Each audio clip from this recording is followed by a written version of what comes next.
I don't understand why they haven't pursued this. If you have all this evidence against Puffy Combs, why not get him indicted? Why just try and besmirch his reputation? I mean, okay, so can I explain to you from a law enforcement perspective why? I'll give you a very rational explanation from somebody who comes from within the judicial system. I mean, I think I'm in a much better position to explain why than maybe you are as to speculate why. Okay, I'd love to hear this. Okay, so at the point that we get this very compelling information, this critical evidence from these co-conspirators who involved themselves directly in these murders, other co-conspirators that are necessary to corroborate them have died, right?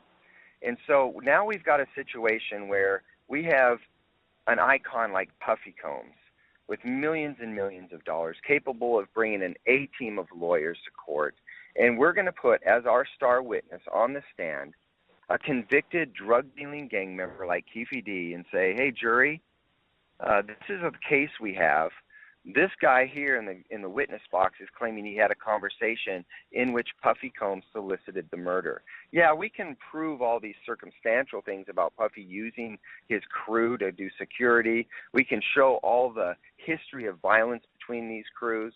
But ultimately, when it comes down to the claim of a murder, we have this witness who's a drug-dealing gang member who has previously said he wasn't involved, now saying he was.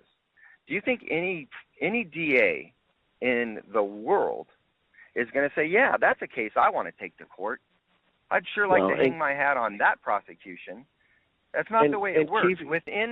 Let me explain real quick, Mike. Within the district attorney's office, when they're evaluating whether or not to prosecute a case, this is how it works.